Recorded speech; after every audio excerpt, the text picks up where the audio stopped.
This threshold is what's considered normal. It's what's considered healthy. And anyone who doesn't quite fit in that is abnormal, unhealthy.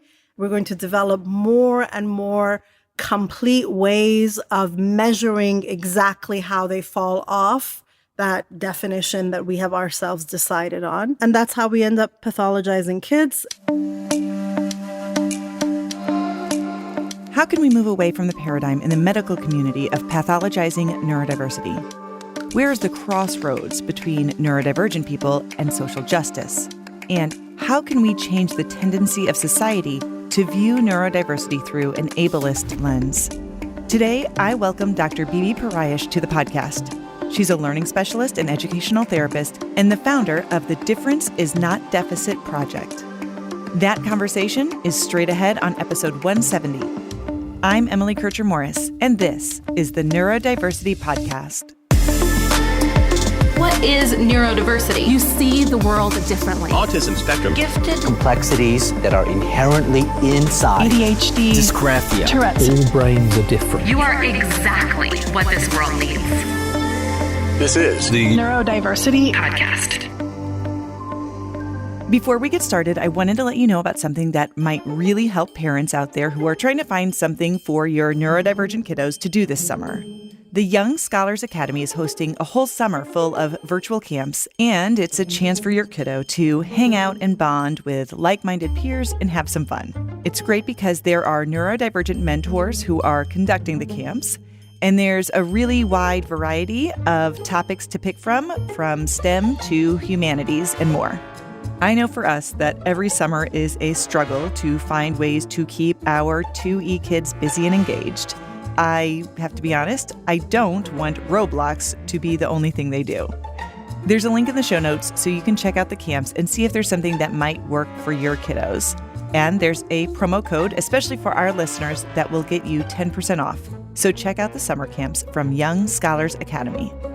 My conversation with Bibi Pirayesh is up next. You're listening to the Neurodiversity Podcast.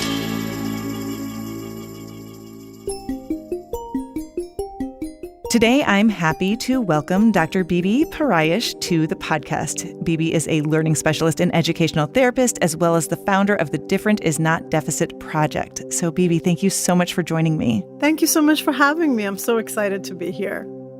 To start off our conversation today, can you share with us a bit about your experience and involvement with neurodivergent kids and kids who learn differently, and why you feel this is such an important population to support? You know, I sort of ended up in the field, I think, from a very different maybe route or journey than a lot of other people. I came in from sort of an academic research background. I was always interested in understanding how learning happens in the brain. I come from a family of educators. When I was in college, neuroscience was just beginning to become sort of this new exciting field that it is now. And I was just always really interested in understanding, how does learning actually happen? And my undergrad degree is in neuroscience and education. And then after that, I was involved in a lot of different research projects, primarily around how the different kinds of ways in which people have misconceptions of different kind of scientific or mathematical concepts. And I really was very excited by everything that, the field, cognitive science, neuroscience, psychology, all of those things were finding about education. But then finding that there is really no connection between that research and basically classroom practice, which was very surprising and confusing to me. But after I finished my master's degree, I just took a job, like in one of those moments of, I need to figure out my next step. I took a job at a learning center where they, primarily did a lot of reading remediation, but also educational therapy, which I'd never heard of at that time. And I started to work one-on-one with kids who had different kinds of learning disabilities, or who did not have a diagnosed learning disability, didn't quite qualify based on the criteria, but still didn't learn quite the way that things are normally taught in a regular classroom. And it was sort of this moment where I was like, oh, here is a place where this connection between the research and practice is happening and can continue to happen.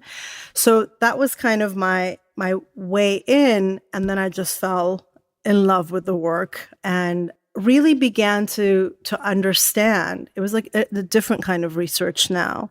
I really began to understand how much we can learn about teaching and about learning from people who are neurodiverse, and how much we ignore all of that data and all of that research and understanding because we're so set on, no, this is the way that we do it, as opposed to, how do different brains learn? That's really where we should be looking, but unfortunately we don't. Right. So anyway, that's a very long-winded answer, but that's how I came into the field. No, I think that that's really relevant. And I think that we are starting to change that paradigm slowly and recognizing that the way things have always been done is not a perfect fit for a lot of kids. It might work for maybe even a majority, but in general, we need to be more flexible.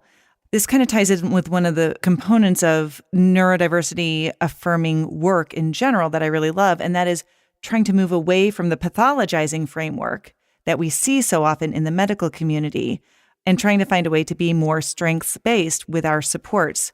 I'm curious, what are some of the benefits that you feel really occur when we move away from that traditional way that we view these diagnoses and move toward this newer viewpoint?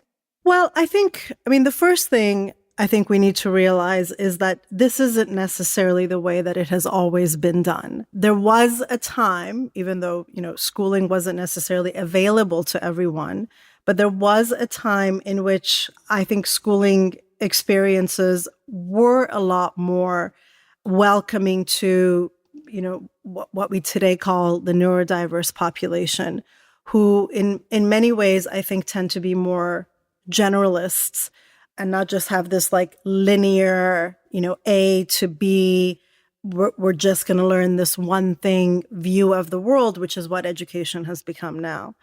So I think that, that historically there was a time, and there's like a lot of literature on this, obviously, when schooling really became about training people to get them into very specific areas of expertise, whether it's like the factory line or a doctor or a lawyer. And so it just kind of began to move toward this idea of we're going to make it even more specific. And all of that moves away from the kind of thinking that comes really naturally to people that we might consider neurodiverse today. And so that shift then over time, specifically because of empiricism and the scientific, Western scientific thinking and its ties to what I consider really kind of like a supremacist type of thinking where everything is labeled, everything is categorized, everything is hierarchical. You don't take an itinerant view, you take a very linear view. All of these things are related to science. And so education then began to become, or there was a push to make education be reflective of scientific, what we consider Western scientific thinking. And of course, we see that a lot today, probably more so than ever, because so many of our so-called reform movements today are based on making education even more reflective of a medical model. And even neuroscience, which is, like a field that's very dear to my heart, I feel like is being used and abused in ways to kind of push for this idea of, the move away from, I guess what you might call, if you have to have a label, a more artistic way of looking at teaching and learning and education and curriculum towards this very kind of like A to B, B to C, scientifically proven, where's your data, where's your this, where's your that kind of teaching and thinking. And I think that what then that ends up doing is it pushes out and as a result pathologizes people who don't think that way. And, we've developed a whole system. It's backed by the DSM, which is our Bible, but also, in the education system based on education law, we've created a whole system of this threshold is what's considered normal. It's what's considered healthy. And anyone who doesn't quite fit in that is abnormal, unhealthy. And we're going to develop more and more complete ways of measuring exactly how they fall off that whatever definition that we have ourselves decided on. And that's how we end up pathologizing kids. And that's how we end up with a, special education system. And that's how we end up with an entire private industry, which is essentially my industry, where we try to say, oh, no, they're not disabled. They're not bad. Let us please find a way to allow them back into the system. So my view is that the whole thing is kind of broken because it is so limited. It is so limited in its definitions, and it's so hierarchical for the sake of being easy to organize, and for the sake of, in some ways, I think our education system has become nothing other than a way to basically get kids into college, and then after college to get people into the workforce. So we've lost our larger view. But that's what neurodiverse people are really strong at. And like you said, I do think that we're beginning to see a movement that is really pushing back against that. And my hope is that, that movement really begins to interrogate and question the roots of why things are the way that they are, so that we can shift that and change it.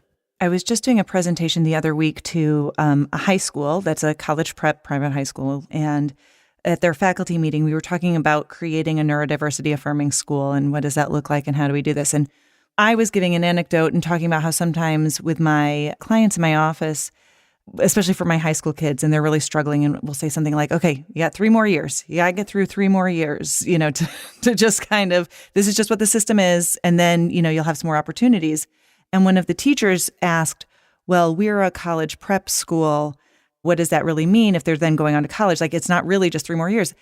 And I wished I had this answer at the tip of my tongue, and I didn't. But what I find, though, with a lot of my neurodivergent clients is actually, if they are prepared and ready to go to college, if that's something that's a fit for them, a lot of the issues resolve because they end up taking the classes that are fostered to what they are passionate about, what they're interested in, where their strengths are. Mm-hmm. Whereas we have this, just like you were saying, this generalist educational system that everybody goes through the same system without a lot of flexibility.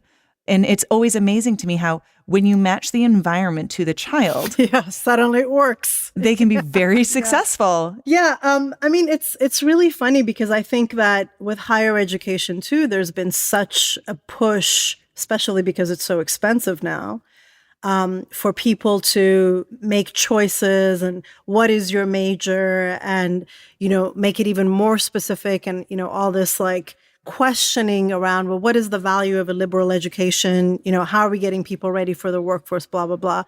Whereas that kind of liberal education model where you get to learn a little bit about everything and where you get to have freedom to choose the things that are of interest to you are exactly what we would call today neurodiverse people. That's where they would thrive. Mm-hmm. And that's exactly how our education system used to be, right? The highest thing was that you were a Renaissance man, let's say, someone who does dabble in everything a little bit. But we've moved so far away from that now. And so unfortunately, like you said, the teacher who mentioned what she said, we feel like narrowing everything down is doing a service. It's sort of helping people to prepare. But the truth is that, even after college, in order for neurodiverse people to feel successful and functional, they can't be in environments where it's too narrow, mm-hmm. because that just doesn't match their thinking. More in a minute. Summer has been reduced to a challenge of finding something for your kids to do. And it's especially hard for differently wired kids with unique needs and interests. Traditional summer camps don't address your child's strengths or interests because, frankly, it's often outside their scope. So this summer, there's something new to consider. The Young Scholars Academy has a variety of camps throughout the summer designed with neurodivergent kids in mind and conducted by neurodivergent mentors. Whether they choose STEM or humanities pathways, they'll find camps with a variety of subjects and interests, and they will be in a group with like-minded peers they can bond with and who understand them. Young Scholars Academy was founded by a former Bridges Academy instructor who knows how your kiddo's brain works. That means they'll feel understood, and they'll be in an environment where they can shine. There's a link in the show notes for more info and a promo code for a 10% discount if you decide to enroll. It could make this summer a life-changing experience for your kids. Check the link in the show notes and check out Young Scholars Academy's summer camps. So you're passionate about really developing this understanding of the neurodiversity movement as a social justice issue. And only because I think there may be some people who might bristle when they hear the term social justice, because I think for whatever reason that's become one of those buzzwords that gets a bad rap. Mm-hmm. Can you just give us a broad explanation of what social justice is and the work that it entails? Yes, I mean, it definitely has become a buzzword. And it's really interesting because things like diversity, equity, inclusion, all these things, on the one hand, they've become these like sort of quote unquote woke buzzwords. And then on the other hand, they've become these huge industries, which is, if you have like a critical mindset, or if you have any kind of critical like pedagogy or critical education background, is just so absurd that we now have an industry around DEI. I mean, it's just capitalism, I think, it's incredible the way that it can just engulf anything and make it into a money-making thing. But anyway, I digress. The way that I view social justice is basically closeness to and access to power in society. And the reason that I see learning disability specifically, or neurodiversity, as a social justice issue is that part of our hierarchical thinking about learning and education has also created or is based around concepts that are really quite ableist. But to even not get into the ableism conversation, to just kind of look at, okay, well, we say this very limited way of thinking and being is what counts. And in order for you to be successful, in order for you to go to college, in order for you to come out and get a job, all of these things that essentially get power or give you power in society, if you do not fit into that model, you're going to be denied that power. So the reason that, to me, this is a social justice issue is that, I mean, there are larger reasons, like, for example, we know that the school to prison pipeline. We know what happens, the large portions of kids who aren't able to learn how to read in neurotypical ways and what happens to them as they get older. The ways that the resources that will get them towards power in society, basically they get left out of that. All the ways in which, for example, all the research that there is on ways that, people with autism, for example, are treated in the workforce, et cetera. So we have like a lot of data that shows us, that proves that if you are neurodiverse, you're going to kind of struggle in terms of access to spaces, access to jobs, being able to move up into positions of leadership. All of that essentially means that we have created a society that is quite ableist. And if you don't fit into that category, you're denied access to power. And so, I really see that as a social justice issue. And then, for people who are in fields like mine, one of the reasons that I personally got really interested in the social justice question is because I was beginning to see that the way that things are set up, people who are neurodiverse, but who come from means, so they come from families that can get them the extra support, tend to be able to get through and do okay. And then people who don't, it's like too bad. Right. Again, because our systems are set up where everything is based around a private industry. So yeah, I mean, there's, all kinds of layers in which people are shuffled through because of things that they really have no control over. So issues of class, issues of ableism, et cetera. There's definitely an evolution that I think is happening within the neurodiversity community where people are starting to recognize the ways that the beliefs that they hold often really are grounded in some fairly or even blatantly ableist beliefs. And sometimes those can be really subtle and just kind of beneath the surface, but they definitely influence how we view disability and how we support it. If our listeners were really wanting to explore their own belief systems and investigate the presence of some of those biases, I admit that I'm definitely unlearning these every day. And so I want our listeners to know that even if you're unaware of some of these things and it might feel a little uncomfortable to confront them, we're all confronting this together as advocates for neurodivergent people because it is so ingrained in our society. Right. I mean, we're all like fish in water. Yes. Right. We've all been socialized and breathing this in ever since the way that we like open our eyes in the world. And that's why every single person on this planet is racist, is sexist, is ableist. There's just no way around that. The question is, to what extent have you done the work of making all these things conscious? But it's a lifelong thing because there's, going to be blind spots for all of us. I think one of the recent things that was so pervasive that I think everyone can access as an example of how to think about ableism is the pandemic. When the pandemic first happened, I remember a lot of disability advocates saying things like, if this long COVID thing, for example, that, everyone's talking about is a thing, this is going to be a mass disabling event. And so we are going to have to really contend with questions of disability and difference in our society. And that's exactly what's happened. And so now we're seeing around COVID, people struggling with a lot of the cognitive, for example. I mean, that's sort of the link, if not the medical part. The cognitive part is a link to what happens around learning disability and neurodiversity. A lot of people are dealing with that, and then coming up against the system where the system is like, well, are we even going to recognize this as a disability? And when did you get a positive COVID result? Did you keep it? And can we see it? Is this going to be a pre-existing condition? So I feel like in many ways, we're able to see the ways in which our systems are ableist over something that we all experienced globally. Secondly, I think we can all also check in with our own internalized ableism, because there are today many, many, many people who have pre-existing conditions, who, if they are exposed to COVID, it would have catastrophic outcomes for them. And yet all of us, as a whole group, have basically decided to stop wearing masks, and I understand that, some of these things are like political issues. I'm not going to enter into that conversation.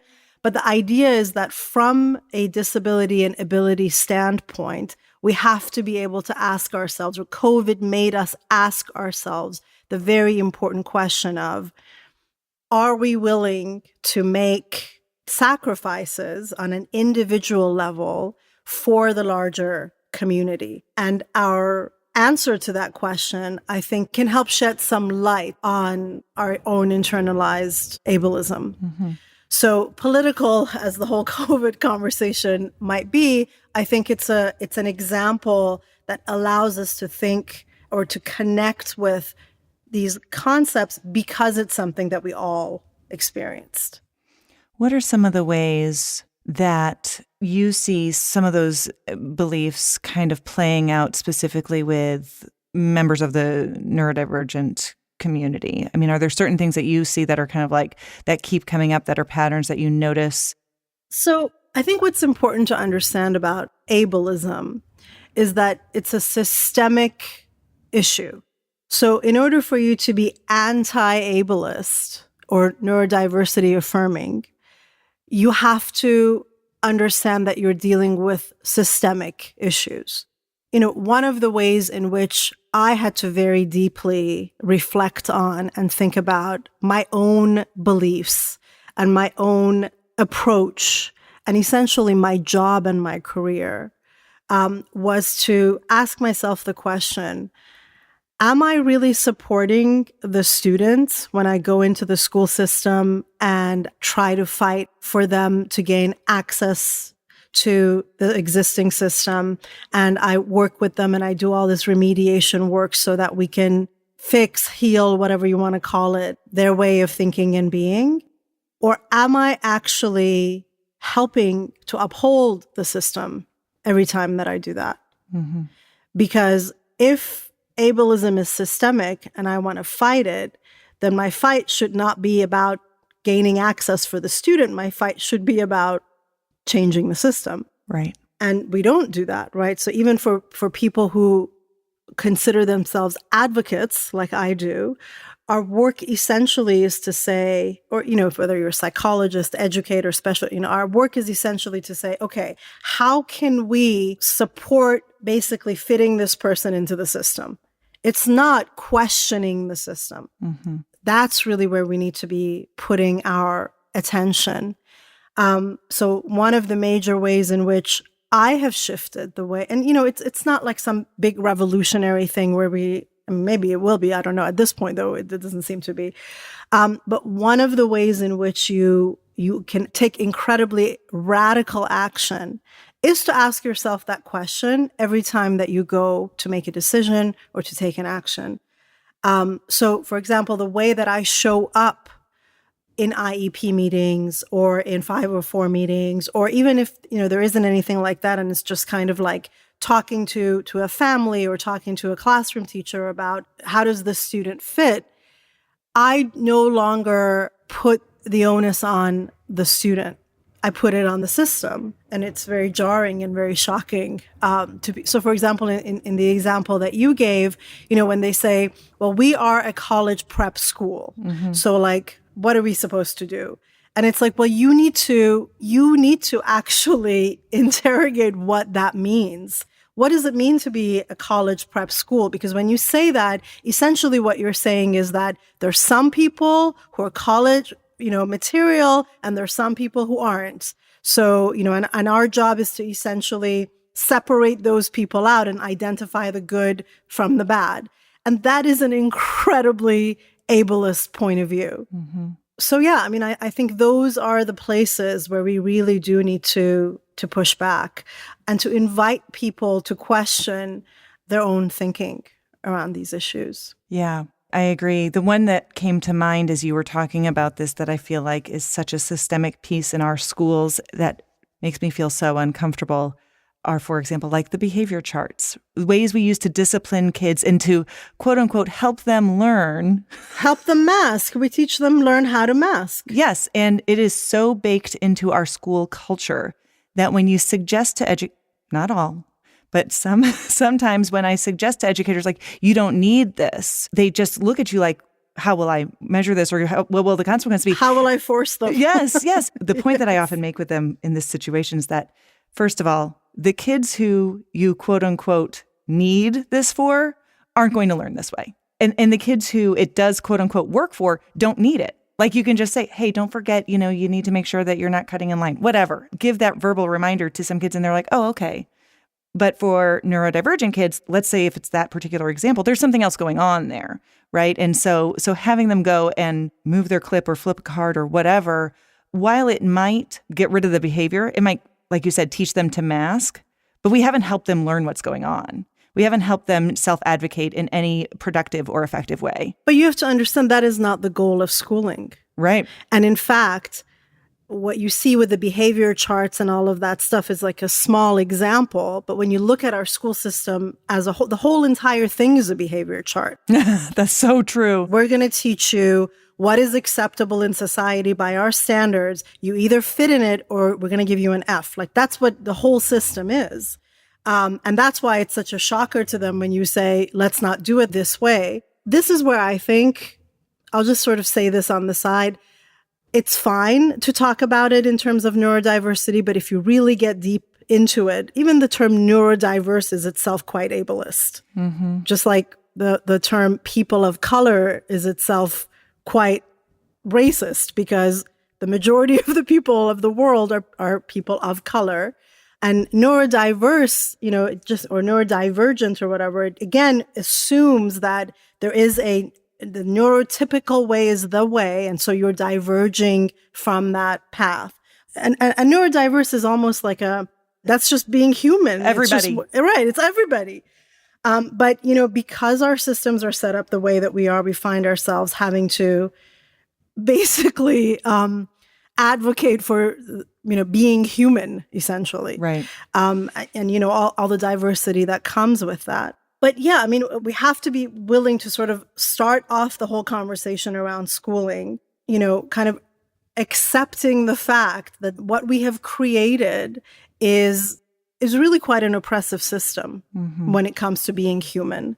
And that's why I think people who have the neurodiverse, label hold such incredible power, because what they're saying with their body, what they're saying with their mind, what they're saying with their failure, what they're saying with their confusion is, this isn't working. This doesn't fit. And of course, our response to that is, how do we manage it? How do we shut it up? How do we sweep it under the rug? How do we push it through? Anything but actually listen. That's going to be the tension, I think. What side of that tension wins out? Not to make it into a duality, but I think that will determine where education will go as we move forward. Because it is a moment in which a lot of us have, even people who consider themselves neurotypical have a lot of questions about the value of education and, what are we even doing? A lot of it is economically driven, because people are like, why am I paying for this? Not being able to get a job and buy a house and all these things, even with all the student loans. Right. But that's okay. I think economics, it's a great driver, and maybe it will help us to address some of these larger issues as well. Yeah. I'm so grateful for this conversation today, and I love the nuance of it and being able to kind of look at this and examine it from all sides. I think that's really important. Thank you so much for your time today. Thank you so much for having me, and thanks for very, very thoughtful questions. For those of us who are idealists, change happens too slowly. I've always been impatient. This is probably a result of the never-ending pinball game in my brain and poor impulse control. When I see an area for change and a path forward, I jump in with both feet and get frustrated when people or the world have to catch up. Equity and social justice for neurodivergent people is vital. From our schools to our workplaces to our homes, we need to constantly be rethinking what it takes to get to that ideal version of what the world could be, even if it means getting comfortable with the pace of progress, as impatient as we might be. I'm Emily Kircher-Morris. I'll see you next time on the Neurodiversity Podcast.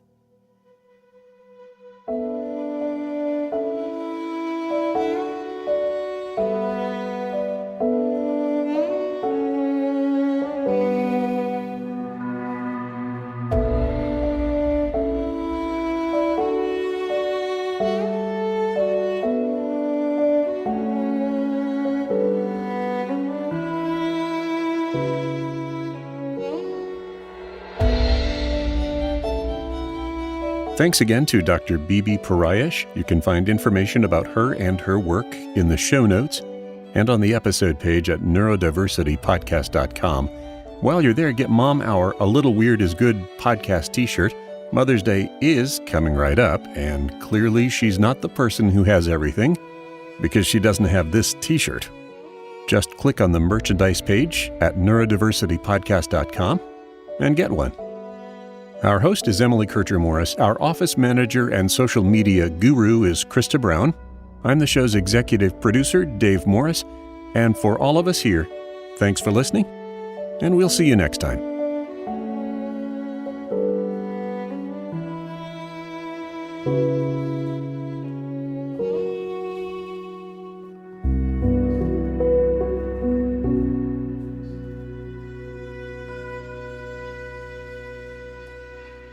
This is a service of the Neurodiversity Alliance.